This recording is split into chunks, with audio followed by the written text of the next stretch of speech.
Like the flamingos at Miami Racetrack, 400 of Britain's leading harriers get down to lap one of a grueling 10-mile test in the English Senior Cross-Country Championships at Leamington Spa.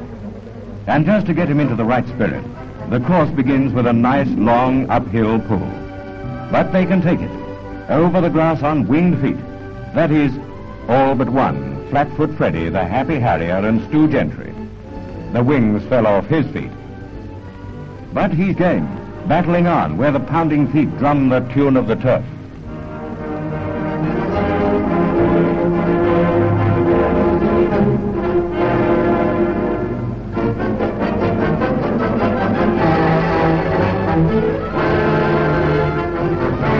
Up and down big hills with not much time to look at the scenery, and an occasional 5-bar gate to mark the miles.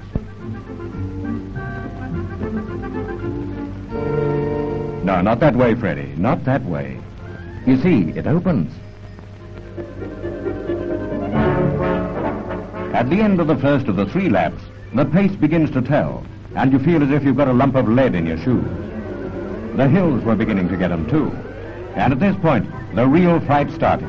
A long, tough pull, with every new mile looking like 3. By this time, Flatfoot Freddy's beginning to feel like Napoleon on the retreat from Moscow. Perhaps they should have marked the course out better.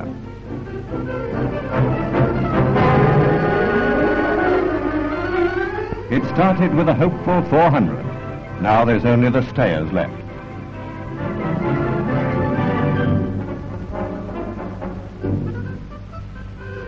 Now's the time for the last long pull to the weighing post. Taking a good long pull of his own comes Freddy. But it'll take more than the windmill to put wind in his sails. Leading the field is Jack Holden, number 341, 39-year-old Tipton Harrier, coming in great style to score his 3rd championship win, 10 miles in 57 minutes. But down the course, there's the man with the happy feet.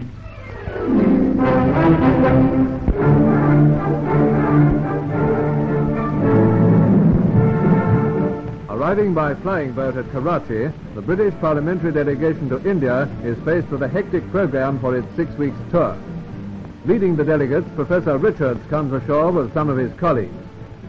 One of their first calls was at Peshawar, capital of the Northwest Frontier Province and the home of the Pathan fighting man.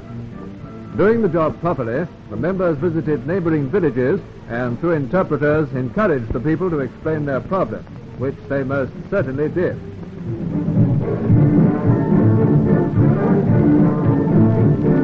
Further north to the Khyber Valley, where the members look across into the mountain fortress of Afghanistan. With the launching of the Congress Party campaign, the delegation have their first glimpse of electioneering in a country whose future will soon be determined. Meanwhile, the celebration of the Aga Khan's Diamond Jubilee is Bombay's most colorful event for many years. The spiritual leader of 2 million subjects is shown the preparations for weighing him in diamonds. Their full value will be distributed for the needs of his people, a symbol of generous thought by a good friend of both East and West.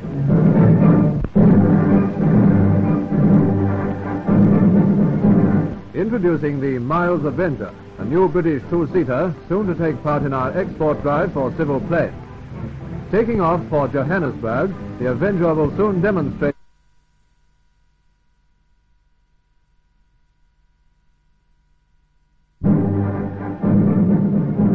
Introducing the Miles Avenger, a new British 2-seater soon to take part in our export drive for civil planes. Taking off for Johannesburg, the Avenger will soon demonstrate its new challenge to world markets. In her wartime assignment as a Thames flagship, London's famous Royal Eagle paddle steamer went all through the war and came out with a kill of 5 enemy aircraft and 5 doodlebugs. Now she's getting ready again with a lick of paint and all the busy paraphernalia that crops up when a grand old ship gets demobbed. A woman electrician gives a feminine touch, and the caulking hammer makes the seams as sound as they used to be on the old peacetime jaunts between London Bridge, Margate and Clacton.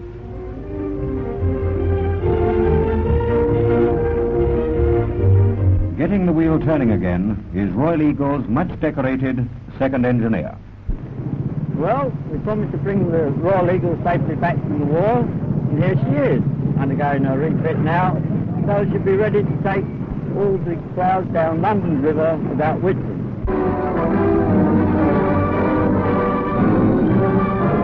At Portland, ships of the home fleet are seen queuing up for the first spring cruise since the war. And no wonder there's a queue, because some of the ships are eventually bound for the sunshine of the West Indies. Escorting destroyers were first to leave: Mings, Zest, Zephyr, Zambesi and Zenith.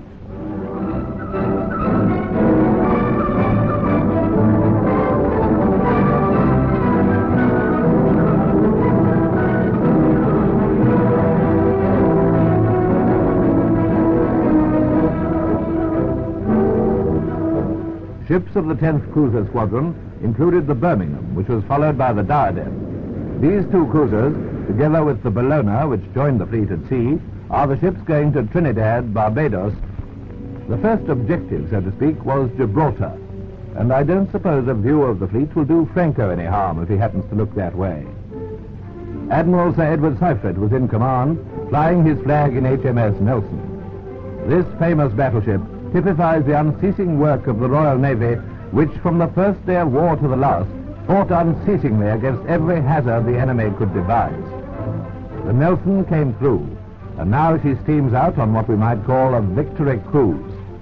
The object of the cruise is described as transitional training, with radio and radar countermeasures as priority items.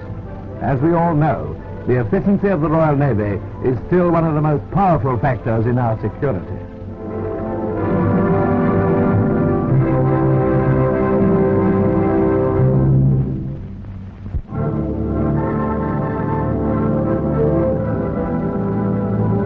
With the Battle of the American Loan almost at hand, President Truman receives from the Director of War Mobilization and Reconversion a resolution on behalf of many American interests that the loan should go through.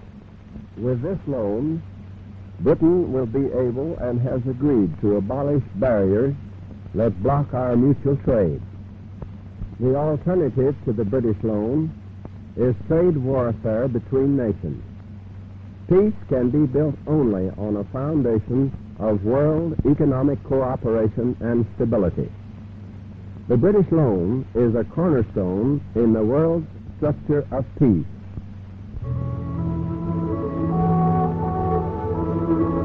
Continuing his triumphal American journeys, Mr. Churchill, accompanied by General Eisenhower, visits the old colonial town of Richmond, Virginia.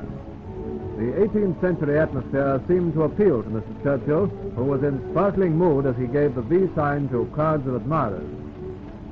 Among the many ancient buildings visited by the party was the Raleigh Tavern at Williamsburg, with many historic associations. Another relic of colonial days, the William and Mary College, still bearing the royal coat of arms.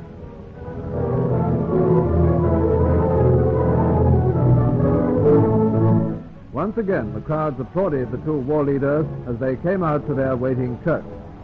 But here some trouble started as the cameramen's flashbulbs panicked the horses, who began to plunge and rear. Amid the confusion, no one was calmer than Mr. Churchill, but everyone breathed a trifle more freely when he and the general decided that there was nothing like walking.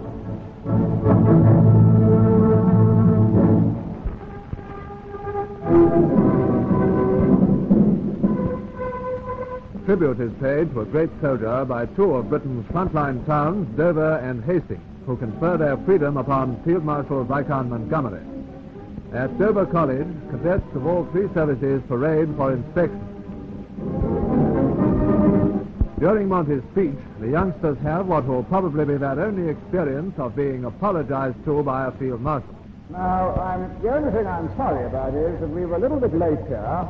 We got delayed down the road. I was all right. The mayor was a bit late. And I expect you got a bit cold. You got a bit cold waiting, and I'm very, very sorry about it. And anything we could do to warm you up, I would gladly do. Are they going to march away? March first. Yes, sir. We'll march first. March first. And with those marching orders, the parade proceeds to warm up in no uncertain manner.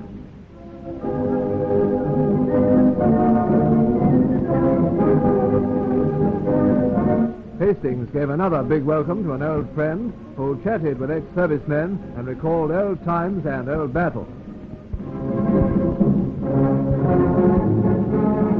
Over at the other side of the town, the Field Marshal got a very special greeting from Hastings' fisherman as he prepares to climb aboard the lifeboat.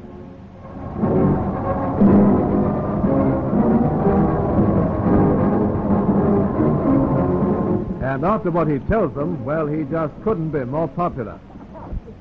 And I've been up in the other part of the town, and they said, you wait till after lunch and you'll go to the proper part of town. And here's how Monty became a member of the Fisherman's Own exclusive Winkle Club. Well, this emblem that we're going to present to Monty, I'm going to call him, the same as he's known, is one of the most delicious things that comes from the bottom of the sea. That's a winkle. And Monty is one of the most delicious men that was on the earth.